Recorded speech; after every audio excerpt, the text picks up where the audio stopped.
Good morning. देखिए, गत video में अपन ने पढ़ा था रासायनिक समीकरण किसे कहते हैं, रासायनिक समीकरण लिखने के चरण, और एक पढ़े थे अपन ने भौतिक परिवर्तन और रासायनिक परिवर्तन के बारे में। अगला जो पॉइंट आता है इस पाठ का वो आता है रासायनिक अभिक्रिया। देखिए, इस पाठ में अपन रासायनिक अभिक्रिया के प्रकारों का अध्ययन करेंगे। रासायनिक अभिक्रिया कितने प्रकार की होती हैं, ठीक है ना। तो अपन सबसे पहले पढ़ते हैं रासायनिक अभिक्रिया की बेसिक जानकारी। तो अपन ध्यान करते हैं रासायनिक परिवर्तन के बारे में। मैंने आपको रासायनिक परिवर्तन में एक चीज एक्सप्लेन की थी कि जब रासायनिक परिवर्तन होता है किसी पदार्थ में, तो वहां पर पदार्थ के रासायनिक गुण और संगठन पूर्ण रूप से चेंज हो जाते हैं, बदल जाते हैं, और एक प्रकार के वहां पर नए पदार्थ का निर्माण होता है। वहां पर जो बनने वाला नया पदार्थ होता है वो नया पदार्थ मूल पदार्थ से पूर्णतः क्या होता है, भिन्न होता है। अर्थात बनने वाले नए पदार्थ के जो गुण होते हैं वो प्रारंभिक पदार्थ से बिल्कुल क्या होते हैं, अलग होते हैं। और जब किसी पदार्थ में रासायनिक परिवर्तन होता है तो उसे हम क्या कहते हैं, रासायनिक अभिक्रिया कहते हैं। जब किसी पदार्थों में कोई भी दो पदार्थ हो, परस्पर एक पदार्थ हो और उसमें रासायनिक परिवर्तन हो, रासायनिक परिवर्तन मीन्स एक बार जो चीज बन गई वो बन गई, उसके बाद दोबारा उससे मूल पदार्थ प्राप्त नहीं होता है, तो वो क्या कहलाती हैं, रासायनिक अभिक्रिया कहलाती हैं। क्योंकि रासायनिक अभिक्रिया में हमेशा कौन से परिवर्तन होते हैं, रासायनिक परिवर्तन होते हैं। क्या होते हैं, रासायनिक अभिक्रियाओं में हमेशा रासायनिक परिवर्तन होते हैं, केमिकल चेंजेज होते हैं। इनमें एक नए पदार्थ का हमेशा क्या होता है, निर्माण होता है। ठीक है। अब जो रासायनिक जो परिवर्तन होते हैं, इन रासायनिक परिवर्तनों में पदार्थ के गुण, संगठन, भौतिक अवस्था, भौतिक गुण, सारी चीज पूर्ण रूप से बदल जाती हैं। जैसे कि अपन बात करें किसी समीकरण की, Mg प्लस O2 बनता है MgO। यहां पर हमने लिख रखा है कि मैग्नीशियम के फीते का दहन कराने पर, कल भी मैंने आपको बताई थी कि मैग्नीशियम के फीते का दहन कराने पर मैग्नीशियम ऑक्साइड का श्वेत चूर्ण प्राप्त होता है। किसी भी रासायनिक समीकरण को संतुलित करना भी आवश्यक होता है, ये भी मैंने आपको बताया था, उन्हें बता रहा हूं मैं आपके लिए, क्योंकि द्रव्यमान संरक्षण का नियम यह कहता है कि किसी भी रासायनिक अभिक्रिया में द्रव्यमान का न तो निर्माण होता है और न ही उसका क्षय होता है। इसलिए हमें रासायनिक समीकरण को संतुलित करना आवश्यक होता है। रासायनिक समीकरण को संतुलित करते समय यह ध्यान रखा जाता है कि अभिकारक तत्वों के परमाणुओं की संख्या उत्पाद तत्वों के परमाणु की संख्या के बराबर होनी चाहिए। जब अभिकारक तत्वों के परमाणु की संख्या उत्पाद तत्वों के परमाणु संख्या के बराबर होगी तो वो समीकरण संतुलित समीकरण हो जाएगी। ठीक है ना। अब हम रासायनिक समीकरण को संतुलित करने के लिए अभिकारक और उत्पाद तत्वों के परमाणु की संख्या को या तो घटाते हैं, बढ़ाते हैं। क्या करते हैं, बढ़ाया जाता है। जिधर कम होते हैं उधर तरफ की अपन संख्या को बढ़ा देते हैं, जिससे समीकरण कैसी जाती है, संतुलित हो जाती है। जैसे अपने पास समीकरण लिखे, यहाँ पर Mg के कितने परमाणु हैं, एक, कितना है, एक। यहाँ पर Mg कितने परमाणु हैं, एक, बराबर है Mg। आगे बात करते हैं, यहाँ पर O के कितने परमाणु दिए हुए हैं, दो, और यहाँ पर O कितने परमाणु हैं, एक। इसलिए अपन यहाँ पर दो कैसे होंगे, कितने लगाएं इसके आगे, दो लगा दें। कितने लगा दें बेटा, चलिए हम यहाँ पर दो लगा देते हैं। अब देखिए यहाँ पर भी O के दो हो गए और अब यहाँ पर भी कितने हो गए, O के दो। लेकिन एक समस्या खड़ी हो गई, क्या कि Mg के पहले तो एक था लेकिन अब Mg कितने हो गए, यहाँ पर दो हो गए। तो इसलिए हमें क्या करना पड़ेगा, यहाँ पर Mg के आगे कितना लगाना पड़ेगा, दो लगाना पड़ेगा। कितना लगाना पड़ेगा, दो। तो चलिए हम Mg का कितना लगा देते हैं, दो। दोबारा से देखते हैं रिवर्स करके एक बार।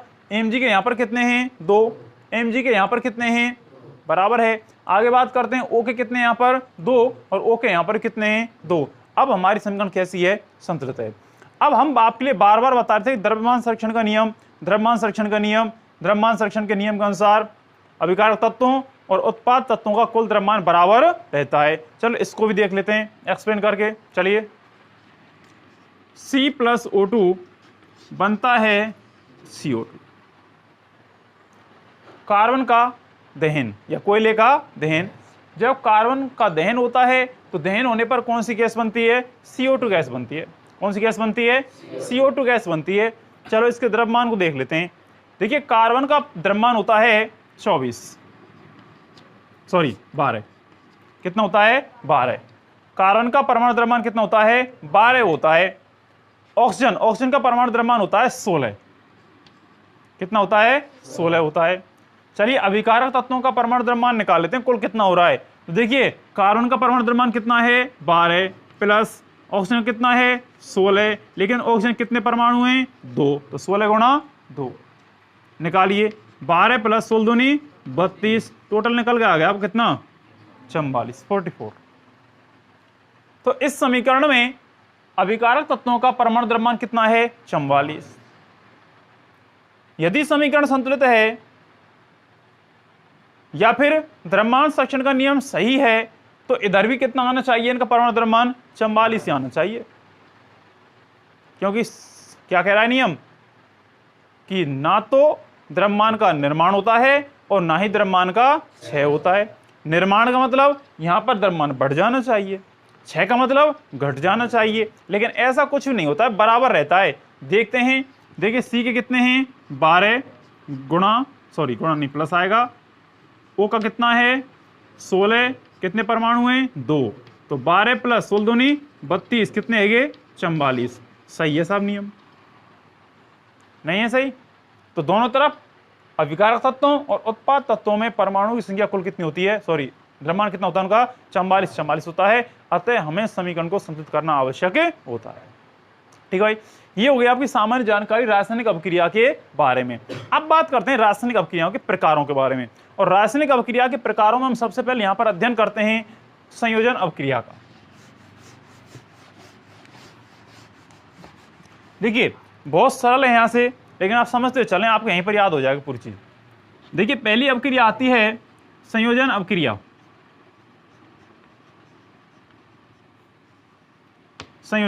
संयोजन अभिक्रिया को संयुग्मन अभिक्रिया भी कहा जाता है। ध्यान रखें, क्या कहते हैं? संयुग्मन अभिक्रिया। संयुग्मन अभिक्रिया, इसी अभिक्रिया को एक नाम और दिया जाता है योगशील अभिक्रिया। अब यूं मत के साथ 3 हमारा ध्यान रहेगा। योगशील अभिक्रिया, संयोजन अभिक्रिया, संयुग्मन अभिक्रिया, योगशील अभिक्रिया, तीनों एक ही नाम है लेकिन काम भी एक है सभी का। देखिए संयोजन मीन्स जुड़ना, संयुग्मन मीन्स जुड़ना, और योग माने जुड़ना, वैसे ही होता है। ठीक है ना? तो देखिए संयोजन, संयुग्मन या योगशील अभिक्रियाएं क्या होती हैं? देखिए कोई भी दो चीज लें अपन, मान लिया अपन एक ले लिया कोई पदार्थ A और एक कोई पदार्थ ले लिया अपन ने B। एक पदार्थ A है, एक पदार्थ B है, और दोनों पदार्थों ने मिलकर के एक पदार्थ और बना लिया, नया क्या बना लिया? AB। क्या बना लिया? पदार्थ AB। तो अभिक्रिया कौन सी हो गई? संयुग्मन अभिक्रिया। कौन सी अभिक्रिया हो गई? संयुग्मन अभिक्रिया। एक पदार्थ है कौन? A, एक पदार्थ कौन सा है? B। दोनों ने मिलकर के एक नए पदार्थ का निर्माण कर लिया, कौन सी अभिक्रिया हो गई? संयोजन। परिभाषा कैसे देंगे? ऐसी रासायनिक अभिक्रिया जिसमें तत्व या यौगिक, ऐसी रासायनिक अभिक्रिया जिसमें दो या दो से अधिक तत्व या यौगिक परस्पर अभिक्रिया करके एक नए एकल उत्पाद का निर्माण करते हैं, वो अभिक्रिया संयोजन या संयुग्मन अभिक्रिया कहलाती है।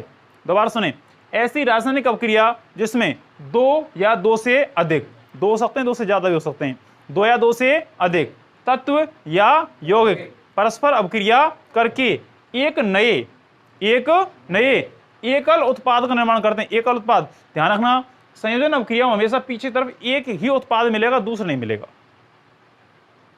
यह पहचान है संयोजन अभिक्रियाओं की। पेपर में क्या करता है, कई बार अभिक्रिया दे देता है आपके लिए, और अभिक्रिया देकर के आपसे यह पूछता है कि अभिक्रिया का प्रकार बताइए, अभिक्रिया का नाम बताइए। तो आप कैसे पहचानेंगे? ऐसे पहचानेंगे कि पीछे को एक उत्पाद बन रहे हैं, एक बन रहा है, तो एक उत्पाद हमेशा किन अभिक्रिया में बनता है? संयोजन अभिक्रिया में बनता है। किन बनता है? ध्यान रखेंगे चीज। अब एक उत्पाद हमेशा कौन सी अभिक्रिया में बनेगा? संयोजन अभिक्रिया में बनेगा। तो ध्यान रखें, दोबारा सुने परिभाषा, ऐसी रासायनिक अभिक्रियाएं जिनमें दो या दो से अधिक अभिकारक, ऐसे लिख सकते हैं, दो या दो से अधिक अभिकारक मिलकर के संयोग करके एक नए एकल उत्पाद का निर्माण करते हैं, तो वह अभिक्रिया संयोजन या संयुग्मन अभिक्रिया कहलाती। दिक्कत तो सीख लिए। चलें आगे, उदाहरण देखते हैं। जैसे कि काफी उदाहरण है, पढ़ते हुए आ रहे हैं अभी थोड़ी देर से। C+O2 क्या बनता है? CO2। देखो एक उत्पाद बन रहा, ना बन रहा, पीछे को बन रहा है ना। और देखिए Mg+O2, MgO, एक उत्पाद बन रहा है पीछे की ओर, देखते हो चलिए। S+O2 बनता है SO2। देखिए क्या उत्पाद बन रहे हैं पीछे को, एक। और देखिए H2 प्लस O2 बनता है H2, क्या का उत्पाद बन रहे हैं? एक।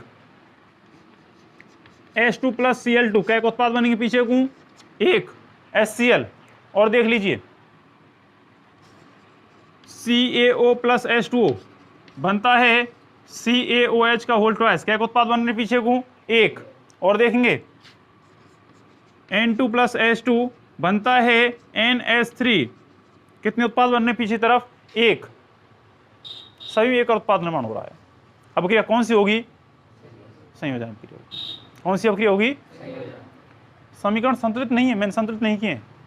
आपको पेपर में अभिक्रियाएं जो भी दी हुई होती हैं उनके सभी के समीकरण आपको संतुलित करके आने हैं। अगर आप असंतुलित छोड़ के आते हैं आपका एग्जामिनर आधा नंबर काट लेगा।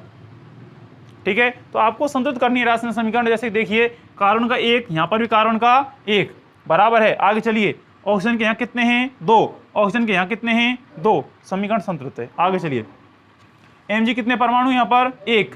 Mg के यहाँ पर कितने हैं? एक बराबर है। ऑक्सीजन कितने यहाँ पर? यहाँ पर ऑक्सीजन कितने हैं? क्या लगा दें?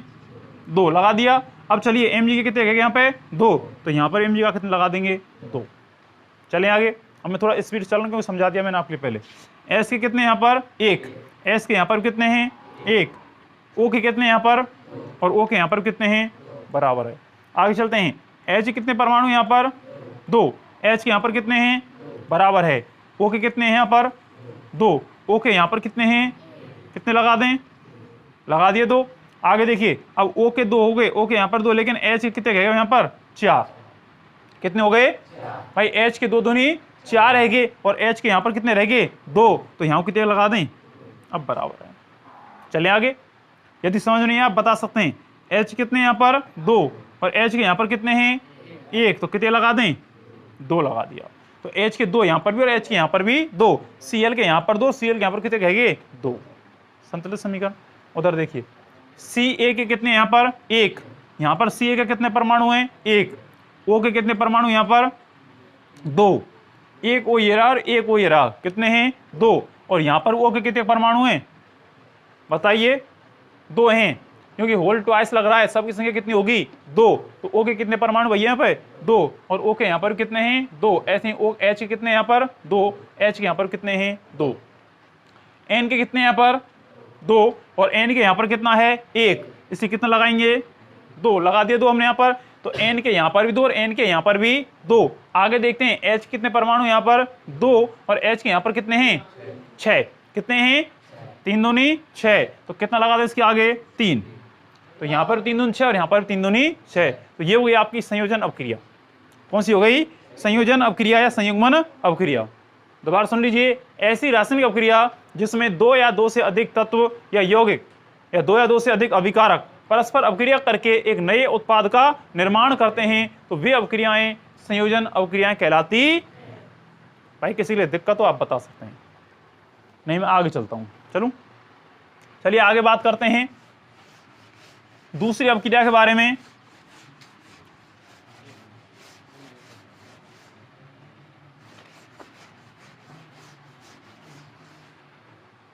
देखिए दूसरी अवक्रिया है विघटन अवक्रिया या अपघटनीय अवक्रिया।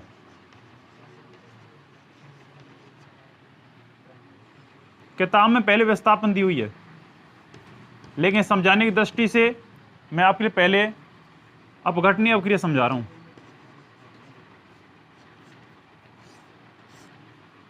अपघटनीय अवक्रिया, इसको वियोजन अवक्रिया भी कहते हैं।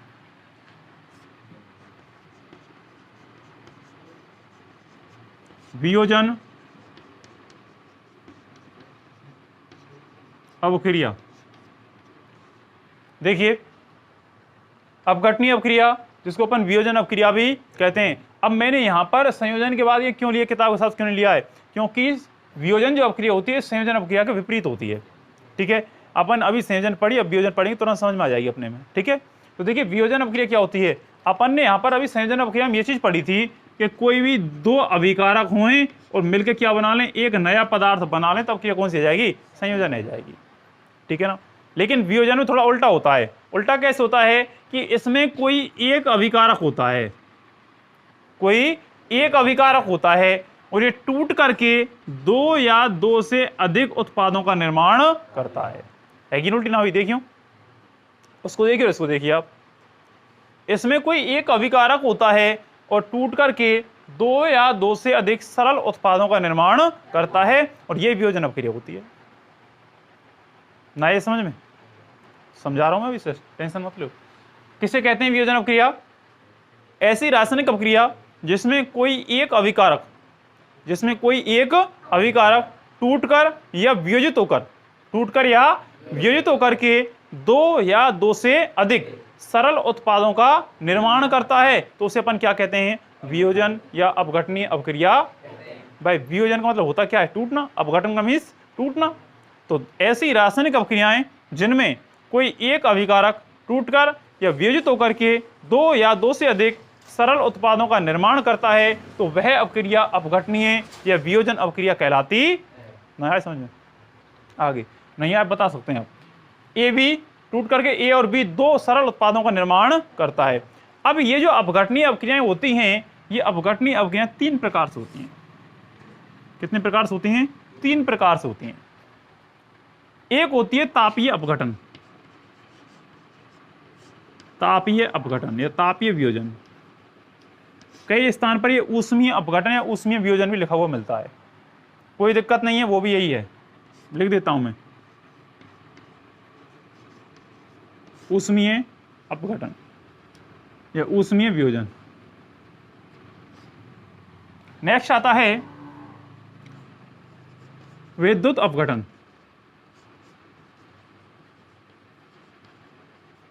विद्युत अपघटन और एक आता है प्रकाश द्वारा अपघटन।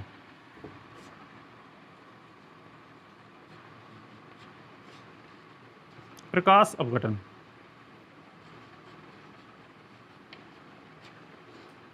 देखिए तीन प्रकार से होती है वियोजन अपक्रिया, तापीय अपघटन, वैद्युत अपघटन और प्रकाश द्वारा अपघटन। अब हम एक एक का अध्ययन करते हैं। सबसे पहले बात आती है तापीय अपघटन की, ऊष्मीय अपघटन की, ठीक है ना। तापीय अपघटन किससे कहते हैं? वैसे नाम तो स्पष्ट है, तापीय मतलब का दे रहे होंगे अपन वाकू, ताप दे रहे होंगे, गर्म कर रहे होंगे, ठीक है ना। तो बातें आती है परिभाषा कैसे देंगे? परिभाषा रिलेटेड इससे ही होगी सबकी सब, ठीक है ना, रिलेटेड इससे ही होगी। परिभाषा कैसे देंगे कि ऐसी रासायनिक अपक्रिया जिसमें जब किसी अभिकारक को गर्म किया जाता है, जब किसी अभिकारक को गर्म किया जाता है तो वह ऊष्मा ग्रहण करके, अपन कोई भी चीज गर्म करेंगे तो क्या ग्रहण करेगी? वो ऊष्मा ग्रहण करेगी। अपन पानी गर्म करें, पानी गर्म कब होगा? जब पानी क्या ग्रहण करेगा? ऊष्मा ग्रहण करेगा, नहीं करेगा? तो पानी ऊष्मा ग्रहण करेगा जब जाकर गर्म होगा। तो ऐसे ही इसमें जब किसी अभिकारक को अपन गर्म करेंगे तो गर्म करने पर वो क्या ग्रहण करेंगे? ऊष्मा ग्रहण करेंगे और ऊष्मा ग्रहण कर करके सरल पदार्थों में अपघटित हो जाएंगे। तो परिभाषा कैसे देंगे कि ऐसी रासायनिक अपक्रिया जिसमें जब किसी पदार्थ को गर्म किया जाता है, जब किसी पदार्थ को गर्म किया जाता है या जब किसी अभिकारक को ताप दिया जाता है तो वह ऊष्मा ग्रहण कर दो या दो से अधिक सरल उत्पादों में टूट जाता है या सरल पदार्थों में अपघटित हो जाता है। इसे अपन क्या कहते हैं? तापीय अपघटन कहते हैं। दिक्कत दोबारा सुनिए। ऐसी रासायनिक अपक्रिया जिसमें जब किसी पदार्थ को गर्म किया जाता है, जब किसी पदार्थ को गर्म किया जाता है तो वह सरल उत्पादों में टूट जाता है या सरल पदार्थों में अपघटित हो जाता है, इसे ही हम तापीय अपघटन कहते हैं। दिक्कत, चलें आगे। उदाहरण देखें जैसे कि कैल्शियम कार्बोनेट का वियोजन। कैल्शियम कार्बोनेट CaCO3, जब इस CaCO3 को गर्म करते हैं, ये गर्म करने का निशान मैंने आपको कल बताया था डेल्टा का, ऊष्मा। CaCO3 किसका सूत्र है? Calcium carbonate. किसका याद है? Calcium carbonate. कैल्शियम कार्बोनेट को जब गर्म करते हैं तो गर्म करने पर ये दो पदार्थों में टूट जाता है, CaO, कैल्शियम ऑक्साइड, क्या कहते हैं इसको? और प्लस में गैस बाहर निकलती है, कौन सी? CO2, carbon dioxide. Calcium carbonate को जब गर्म किया जाता है तो यह ऊष्मा ग्रहण करके कैल्शियम ऑक्साइड अर्थात बिना बुझा हुआ चूना और कार्बन डाइऑक्साइड गैस में अपघटित हो जाता है। अब देखिए यहाँ पर एक ही अभिकारक है ना, और यहाँ पर क्या कहेगा? उत्पाद दो। तो ये अपक्रिया किस में आती हैं? अपघटनीय अपक्रियाओं में आती हैं। अपघटनीय अपक्रियाओं की पहचान है, ध्यान रखना। आगे अभिकारक कितने होंगे? एक। उत्पाद क्या होंगे? एक से अधिक। यदि अभिकारक एक हो, उत्पाद एक से अधिक हो, तो अपक्रिया कौन सी होंगी? अपघटनीय अपक्रियाएं होंगी। ठीक है, आगे बात करते हैं।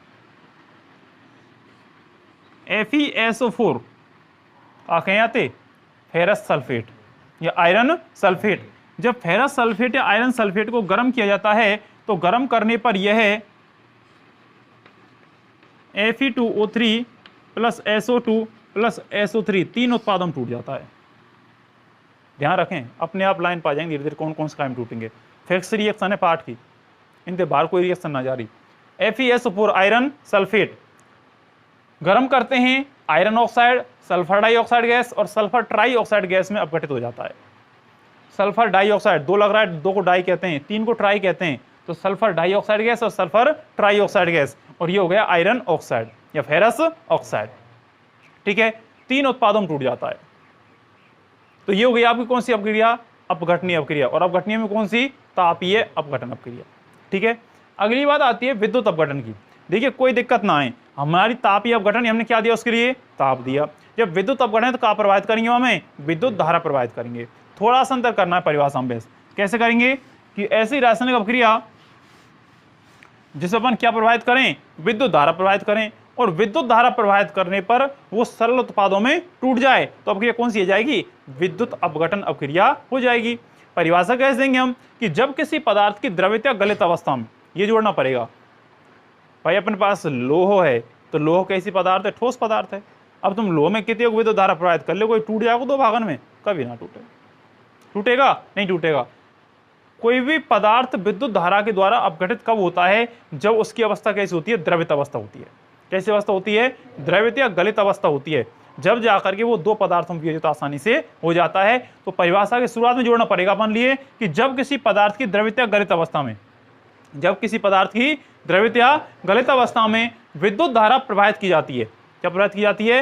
विद्युत धारा प्रवाहित की जाती है, तो वह सरल पदार्थों में या सरल उत्पादों में वियोजित हो जाता है। इसे ही हम विद्युत अपघटन कहते हैं।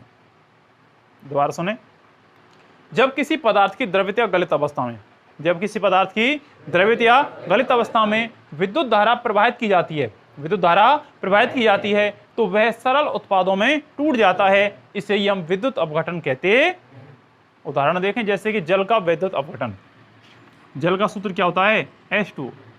क्या होता है? जल का H2 होता है। हमने क्या किया? इसमें विद्युत धारा प्रवाहित की।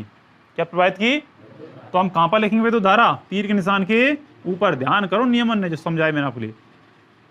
विद्युत धारा प्रवाहित करते हैं। विद्युत धारा प्रवाहित करने पर दो चीजों में टूट जाता है। कौन कौन सी गैस होंगे आप तुम ध्यान करिए भाई, एक H और एक क्या इसमें O, तो दो गैस बनी। कौन कौन सी? एक तो हाइड्रोजन और एक ऑक्सीजन। तो S दिमाग लगाना है। एक तो बनेगी हाइड्रोजन गैस का सूत्र क्या होता है? H2, और ऑक्सीजन गैस सूत्र क्या होता है? O2।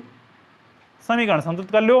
H कितने के यहाँ पे? 2, H के यहाँ पर भी 2 हैं, O के यहाँ पर 1 और O के यहाँ पर 2, तो कितने लगा दें आगे? 2 लगा दिया। अब H कितने के यहाँ पर? 4, तो यहाँ भी H का कितने लगा देंगे? 2। NaCl का विद्युत अपघटन। NaCl का विद्युत अपघटन। तो NaCl क्या प्रभावित करें अपने आप में? विद्युत धारा। अब यूं साहब NaCl नमक तो ठोस हो है, लेकिन मैंने क्या किया था आपसे कि द्रवित अवस्था में क्या मिला देंगे इसमें? अपन पानी का विलयन बना देंगे इसमें, तो इसका विलयन प्राप्त हो जाएगा। अब हम कौन कौन सी दो चीजें, एक तो है Na और एक कौन है? Cl, तो दोनों चीजें अलग अलग बन जाएंगी। Na सोडियम अलग प्राप्त हो जाएगा और क्लोरीन गैस अलग बन जाएगी। और क्लोरीन गैस का सूत्र क्या होता है? Cl2 होता है। ठीक है, समीकरण को संतुलित कीजिए। Na कितने यहाँ पर? 1, Na के यहाँ पर कितने हैं? 1 बराबर है Cl कितने यहाँ पर? 1, Cl के यहाँ पर कितने हैं? 2, तो कितने लगा दें यहाँ आगे? 2, तो Na के कितने लगाने पड़ेंगे हमको? दिक्कत तो इसीलिए। चलिए आगे, अगला आता है प्रकाश अपघटन। कोई दिक्कत ना है, जब किसी पदार्थ को सूर्य के प्रकाश में रखा जाता है तो वह विकिरणों को अवशोषित करके सरल पदार्थ, सरल उत्पादों में, सरल पदार्थों में अपघटित हो जाता है, और इसे अपन क्या कहते हैं? प्रकाशीय अपघटन कहते हैं। सूर्य का प्रकाश निकल रहा है, कोई पदार्थ हमारे पास अभिकारक हैं, वो पदार्थ हमने सूर्य के प्रकाश में रख दिए, तो वो उस सूर्य के प्रकाश की अल्ट्रावायलेट जो रेज होती हैं, पराबैंगनी जो किरणें होती हैं, उनको अवशोषित करता है, और अवशोषित करके सरल उत्पादों में टूट जाता है। ये क्या कहलाती है? प्रकाशीय अपघटनीय अपक्रिया कहलाती है। दोबारा सुन लें, जब किसी पदार्थ को सूर्य के प्रकाश में रखा जाता है, या जब किसी पदार्थ को प्रकाश में रखा जाता है तो वह विकिरणों को अवशोषित करके सरल उत्पादों में टूट जाता है। इसे ही हम प्रकाशीय अपघटन कहते हैं। जैसे कि सिल्वर ब्रोमाइड का प्रकाशिक अपघटन। सिल्वर ब्रोमाइड का सूत्र होता है AgBr। क्या होता है? AgBr। ध्यान रखें, इसको कहते हैं सिल्वर ब्रोमाइड। क्या कहते हैं? Silver bromide, AgBr। किस में रख रहे हैं अपन इसको? सूर्य के प्रकाश में। क्या ग्रहण करेगा? UV। वैसे यहां पर UV नहीं लिखते हैं, H लिखते हैं। फोटोन पाए जाते हैं उसमें पराबैंगनी किरणों में, ठीक है ना। H क्या ग्रहण करेगा? H ग्रहण करता है और ये बनता है Ag plus Br2। Ag plus Br2, यानी सिल्वर अलग हो जाता है और ब्रोमीन गैस अलग हो जाती है। जब कोई अपन पास तस्तरी और तस्तरी में अपन क्या करें, सिल्वर ब्रोमाइड का पदार्थ रख दें सूर्य प्रकाश में, तो ब्रोमीन गैस तो कहाँ चली जाती है? वायुमंडल चली जाती है, और उस तस्तरी में क्या शेष बच जाता है? सिल्वर, चांदी शेष बच जाती है। ठीक है, ऐसे ही आता है सिल्वर क्लोराइड का प्रकाशिक अपघटन। सिल्वर क्लोराइड का सूत्र होता है AgCl। क्या होता है? AgCl। जब इसको प्रकाश में रखते हैं तो प्रकाश में रखने पर Ag अलग हो जाता है और Cl2 अलग हो जाती है। Cl2 गैस वायुमंडल में चली जाती है, शेष क्या बच जाता है उसमें? Ag शेष बच जाता है। ठीक है, समीकरण संतुलित देख लीजिए।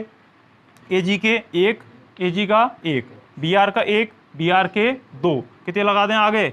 2। अब Ag को कितने रहेंगे यहाँ पे? 2, तो Ag का आगे भी 2।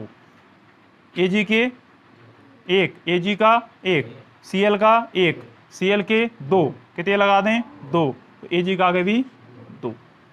दिक्कत इसी के लिए चलती है।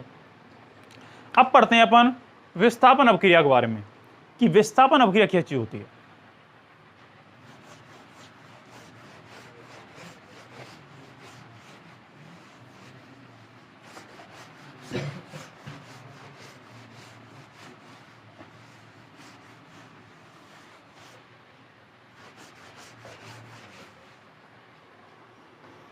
विस्थापन अपक्रिया तीसरे नंबर की अपक्रिया है।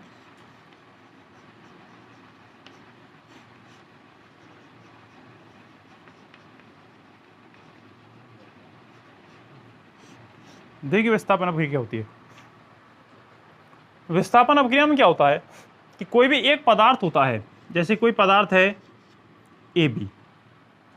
कौन सा पदार्थ है भाई? AB पदार्थ है। कोई दूसरा तत्व है, कोई परमाणु है C।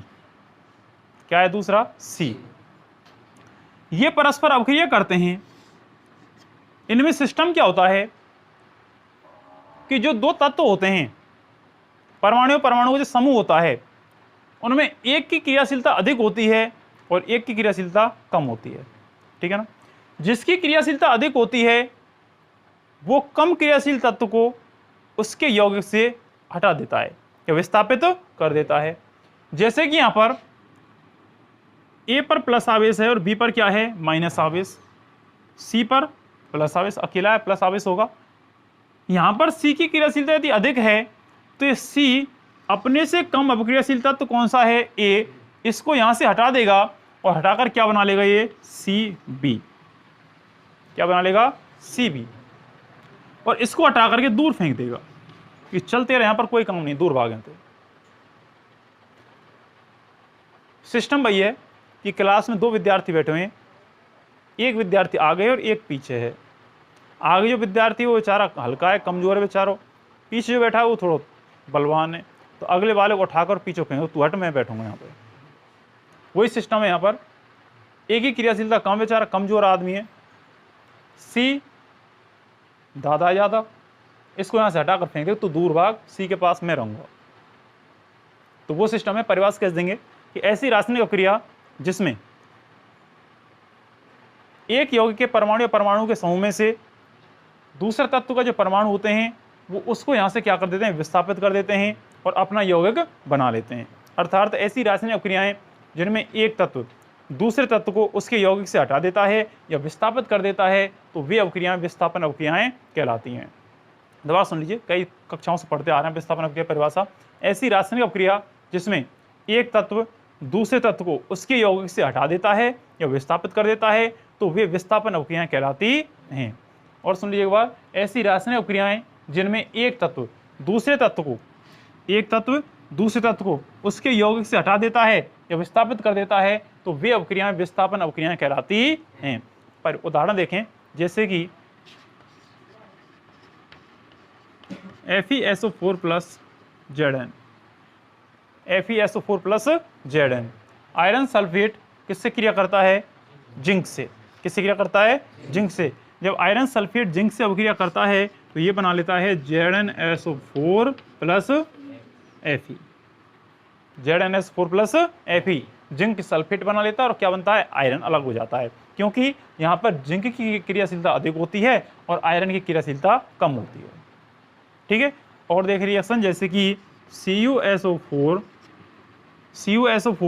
Plus Fe, CuSO4 plus Fe, copper sulphate क्रिया करता है आयरन से। कॉपर सल्फेट क्रिया किससे करता है? आयरन से। और ये आयरन से क्रिया करके क्या बनाएगा बताइए? FeSO4 क्या बनाएगा? वेरी गुड, सीख गए बेटा। FeSO4 plus Cu, FeSO4 plus Cu बनाता है, आयरन सल्फेट बनाता है। क्या निकल जाता है अलग? कॉपर, क्योंकि यहाँ पर कॉपर की क्रियाशीलता कम होती है और आयरन की क्रियाशीलता ज्यादा होती है। और देखिए जैसे कि CuSO4 plus Zn, CuSO4 plus Zn, बताइए क्या बनेगा? ZnSO4 plus Cu, ZnSO4 plus Cu। और देखिए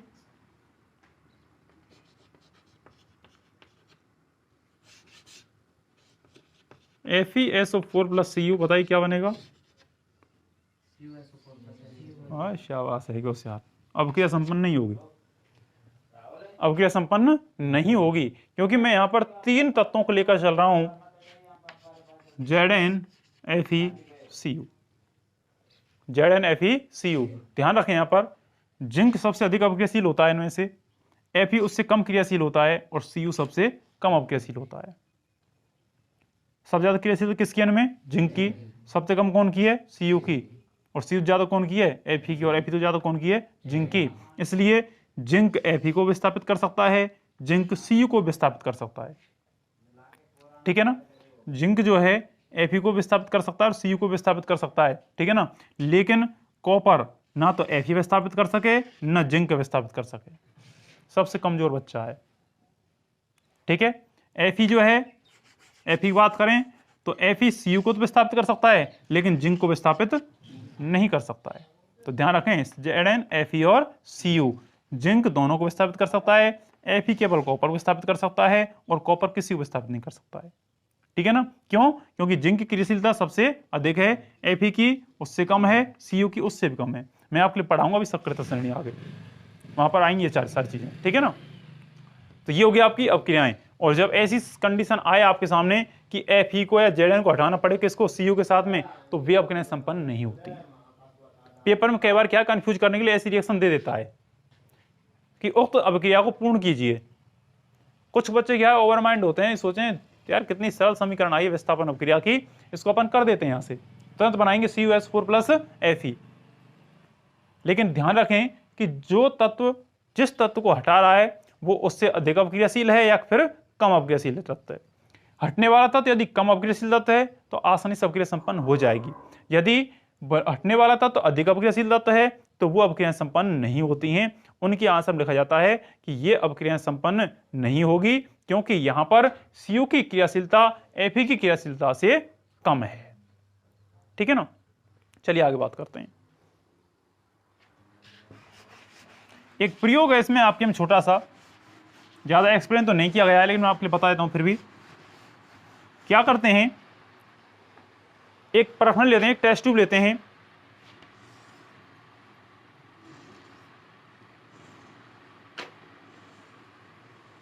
और टेस्ट ट्यूब के अंतर्गत प्रश्नावली के अंतर्गत कॉपर सल्फेट का विलयन भर लेते हैं। क्या भर लेते हैं? कॉपर सल्फेट का विलयन,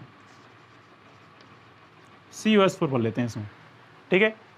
लोहे की कील लेते हैं दो, या आलपिन ले लेते हैं और लोहे की दो आलपिन इसके अंतर्गत डाल देते हैं। ठीक है भाई, दो आलपिन इसमें अपन डाल दिए।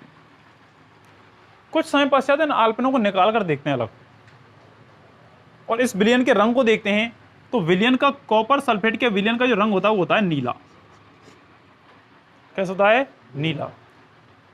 तो जब अपन लोहे की कीलों को इसमें डाल देते हैं तो कुछ समय पश्चात इस विलयन का रंग कन्वर्ट हो जाता है, बदल जाता है। साथ में ही जब इन लोहे की कीलों को हम बाहर निकाल कर देखते हैं तो इनका रंग भी बदल जाता है। ऐसा क्यों होता है? ऐसा इसलिए होता है क्योंकि अपन ने जो लोहे की कील इसमें डाली थी उसका प्रतीक क्या है? Fe। कॉपर सल्फेट का सूत्र क्या है? CuSO4। और ये Fe जो होता है ये कॉपर से अधिक अपक्रियाशील होता है।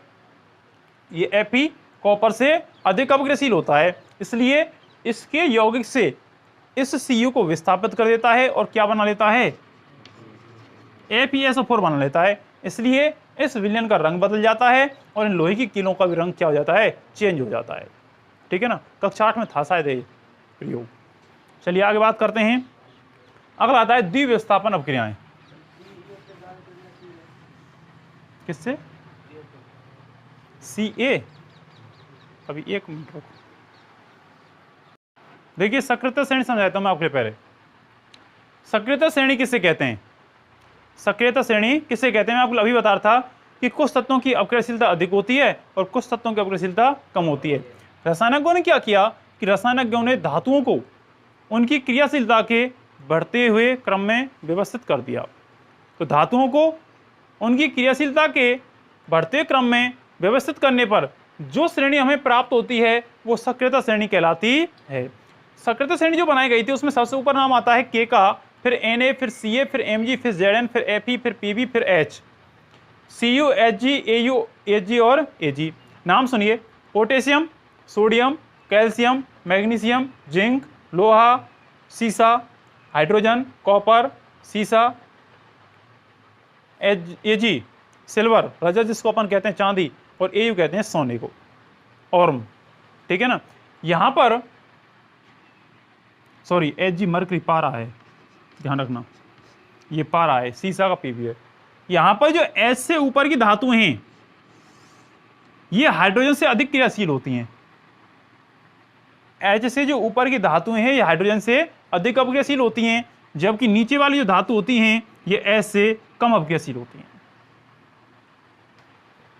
अब पेपर में प्रश्न पूछ ले कि हाइड्रोजन से अधिक अपक्रियाशील धातुओं के नाम बताइए, तो अपन इनको ध्यान रखेंगे: potassium, sodium, calcium, magnesium, zinc, लोहा और सीसा। ये सब हाइड्रोजन से अधिक अपक्रियाशील होती हैं। हाइड्रोजन से कम अपक्रियाशील कौन सी होती हैं? कॉपर, पारा, रजत या चांदी और सोना। ये इससे कम अपक्रियाशील तत्व होते हैं। अब क्रियाशीलता का क्रम क्या है कि पोटेशियम क्रियाशीलता सबसे ज्यादा होती है, सोडियम की उससे कम होती है, कैल्शियम की उससे कम होती है, मैग्नीशियम की उससे भी कम होती है, जिंक की उससे भी कम होती है, Fe की उससे भी कम होती है, Pb की उससे कम, फिर H की, फिर Cu की, फिर Hg की, फिर Ag और फिर Au। सबसे कम कौन की होगी? Au की। ठीक है ना। इसलिए सोने चांदी के आभूषणों में जंग नहीं लगती है क्योंकि इनकी क्रियाशीलता सबसे कम होती है। इसलिए वायुमंडल में ऑक्सीजन और कार्बन डाइऑक्साइड गैस से क्रिया नहीं कर पाते हैं, बहुत अल्प करते हैं। इसलिए काफी लंबे समय पश्चात इनमें क्या लग पाती है? हल्के से मटमैल रंग के हो जाते हैं, अर्थात में जंग की पोजीशन उत्पन्न हो जाती है, मलिन हो जाते हैं। अब देखो मैंने आपको कौन कौन चीज बताई थी? Zn पढ़ाया था, तो जिंक के नीचे कौन है? Fe, और फिर नीचे कौन है? Cu। तो सबसे कम Cu की मैंने जो 3 बताए तुमको, फिर बात ज्यादा कौन की? Fe की, फिर बात ज्यादा कौन है? जिंक। दिक्कत कोई? प्रश्न एक बन जाता है यहाँ पर कि सक्रियता श्रेणी का क्या महत्व है या सक्रियता श्रेणी का क्या लाभ है। तो सक्रियता श्रेणी का एक लाभ ये होता है कि इससे धातुओं की क्रियाशीलता का पता लगता है। इस सक्रियता श्रेणी से धातुओं की क्रियाशीलता का पता लगता है कि किस धातु की क्रियाशीलता अधिक और किस धातु की क्रियाशीलता कम है। ठीक है, अब आ जाओ अपनी अपक्रियाओं पर। अपक्रिया है अगली द्विविस्थापन अपक्रिया।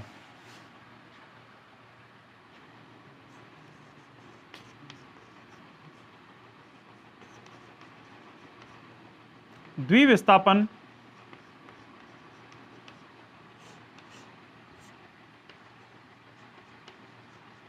अपक्रिया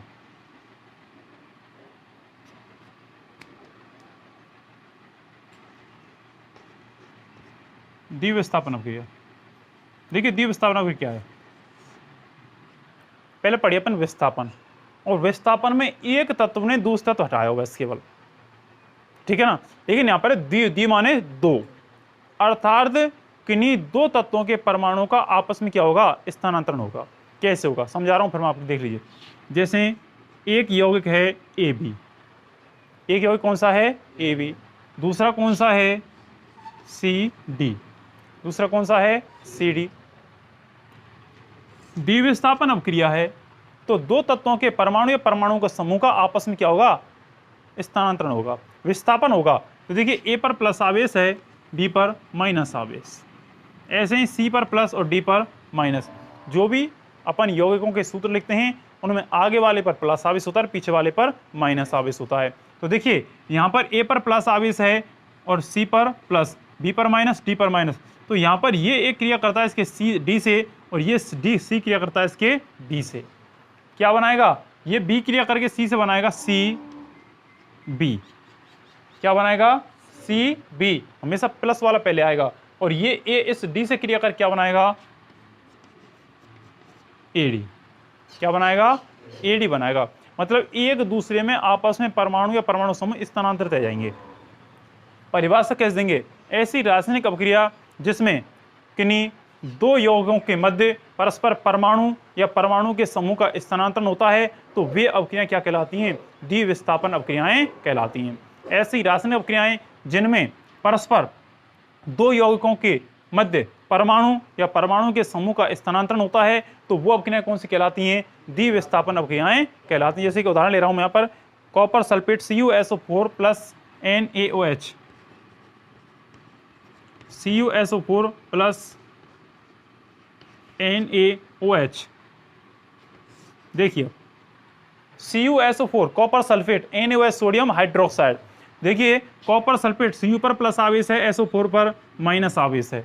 ध्यान सुने आप, कॉपर पर कौन सा आवेश है प्लस, SO4 पर कौन सा आवेश है माइनस। ऐसे ही Na पर कौन सा है प्लस और OH पर क्या है माइनस। ठीक है भाई। अब आगे देखिए आप, कॉपर पर प्लस है, OH पर क्या है माइनस, तो कॉपर किससे क्रिया करेगा OH से, किससे क्रिया करेगा OH से। क्या बनेगा, देखिए कॉपर की संयुक्त होती है +2, कॉपर क्या होती है +2 और उधर कौन है OH, OH से क्रिया कर रहा है, OH की होती है -1, OH कितनी होती है -1 होती है। और जब कोई भी यौगिक बनता है तो परस्पर जो संयोजकताएं होती हैं उनमें बज्रगुण होता है, क्रॉस मल्टीप्लाई होता है। तो देखिए Cu1 कितने का आएंगे, एक को लिखते नहीं है अपन, ठीक है ना। OH के पास कितने जा रहे हैं 2। अब OH में दो परमाणु हैं, एक तो है ऑक्सीजन का, एक कौन है H हाइड्रोजन। तो क्या करते हैं, कोष्टक लगाते हैं इस तत्वों के लिए, और कोष्टक लगाकर क्या कितना लिख देंगे 2। क्या बन जाएगा CuOH का होल ट्वाइस, क्या बनेगा CuOH का होल ट्वाइस। इसको कहते हैं कॉपर हाइड्रोक्साइड। क्या कहते हैं, कॉपर हाइड्रोक्साइड। अब CS क्या बचा इसमें Na और इसमें क्या बचा SO4, इसमें क्या बचा Na, इसमें क्या बचा SO4। ये कैसे बनेगा, देखिए एक है Na और एक है SO4। ऐसे बना हुई जरूरत ना पड़े अपन को, टेंशन मत लीजिए साहब, ऐसे रिएक्शन बनाने पड़े, क्वेश्चन बनाना पड़े, केवल समीकरण ने याद करियो अपने आप दिमाग में आ जाता है।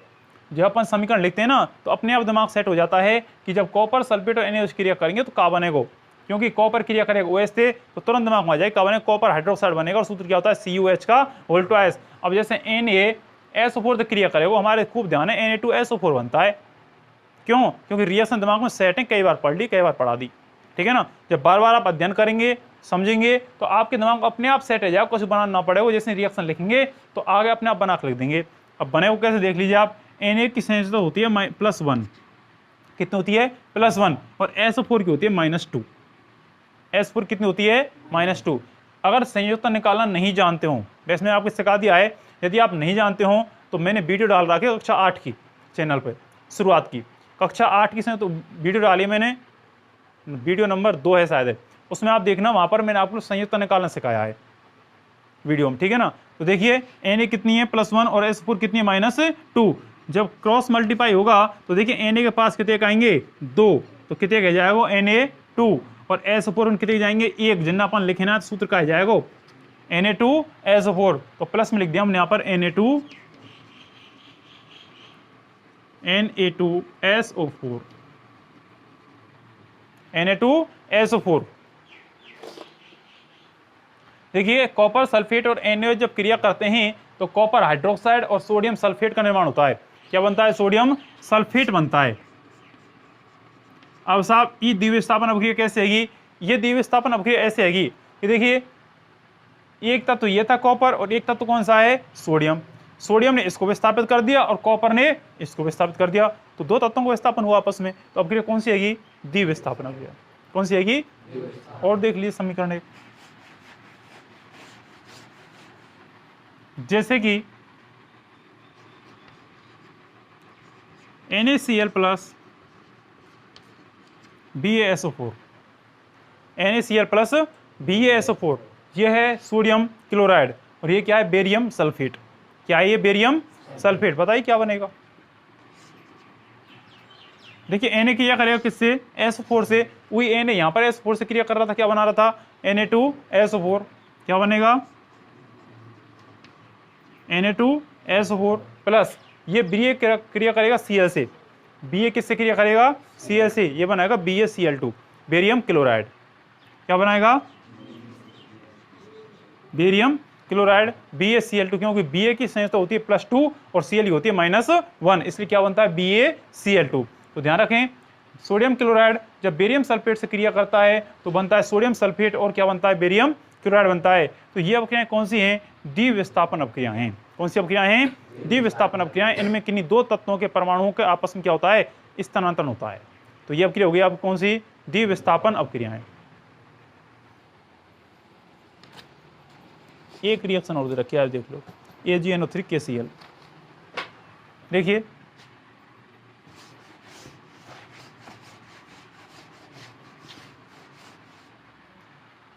एक रिएक्शन है AgNO3 प्लस KCl। AgNO3 कहते हैं सिल्वर नाइट्रेट को, किस कहते हैं, सिल्वर नाइट्रेट को, और KCl कहते हैं पोटेशियम क्लोराइड। क्या होता है, पोटेशियम क्लोराइड। ध्यान दें दोबारा से, सिल्वर नाइट्रेट किससे क्रिया करता है, पोटेशियम क्लोराइड से क्रिया करता है। जब पोटेशियम क्लोराइड से क्रिया करता है तो देखिए Ag क्रिया करेगा किससे, Cl से। Ag किससे क्रिया करेगा, Cl से। क्या बनाएगा, AgCl। क्या बनाएगा, AgCl प्लस K क्रिया करेगा NO3 से, तो ये बनाएगा KNO3। क्या बनाएगा, KNO3। इसको अपन कहते हैं पोटेशियम नाइट्रेट। क्या कहते हैं इसको, पोटेशियम नाइट्रेट कहते हैं। तो जब सिल्वर नाइट्रेट पोटेशियम क्लोराइड से क्रिया करता है तो सिल्वर क्लोराइड बनाता है और पोटेशियम नाइट्रेट का निर्माण करता है। देखिए द्विविस्थापन जो अभिक्रियाएं होती है ना, इनमें एक अभिक्रियाएं और आती हैं, अवक्षेपण अभिक्रियाएं। कौन सी आती हैं, अवक्षेपण अभिक्रियाएं। आता नहीं है वैसे यहाँ प्रश्न, लेकिन मैं आपके लिए बता देता हूँ कौन सी चीज है, ठीक है ना। कोई पूछ ले आपसे कि अवक्षेपण अभिक्रियाएं क्या होती हैं।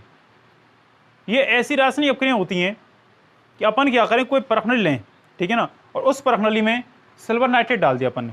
क्या डाल दिया, सिल्वर नाइट्रेट, और साथ में ही क्या डाल दिया, उसमें पोटेशियम क्लोराइड डाल दिया। क्या डाल दिया, पोटेशियम, ठीक है ना। तो पोटेशियम क्लोराइड डालने पर ये आपस में क्रिया करते हैं इस परखनली में, और क्रिया करने के पश्चात उस परखनली में दो पदार्थ बनते हैं। ये एक तो बनेगा AgCl, कब बनेगा, पोटेशियम नाइट्रेट। तो उसमें सिल्वर क्लोराइड जो होता है ये अवक्षेप बन के ऊपर आ जाता है, अवक्षेप बन के ऊपर आ जाता है। ये अवक्षेप जल में अवलेय होता है। यह अवक्षेप क्या होता है, जल में अवलेय होता है। अर्थात ये अवक्षेप जल में अवलेय होने के कारण परखनली में से ऊपर यहाँ पर आकर के एक वलय सी बना लेता है, और जब यहाँ पर अवक्षेप बन के ऊपर आ जाता है, इसी कारण अपन इसको क्या कहते हैं, अवक्षेपण अभिक्रिया कहते हैं। जब कोई दो अभिकारक परस्पर अभिक्रिया करके एक जल में अवलेय पदार्थ का निर्माण करते हैं और उस अवलेय पदार्थ को अपन क्या कहते हैं, अवक्षेप कहते हैं, तथा ऐसी अभिक्रियाओं को अवक्षेपण अभिक्रिया कहा जाता है। ठीक है ना, वैसे आती नहीं है लेकिन मैं आपको समझा दिया, ठीक है ना। तो और अवक्षेपण अभिक्रियाओं के अंतर्गत द्विविस्थापन अभिक्रियाएं आती हैं। अवक्षेपण अभिक्रियाओं कौन सी अभिक्रियाएं आती हैं, द्विविस्थापन अभिक्रियाओं को उदाहरण चलते हैं, ठीक है ना।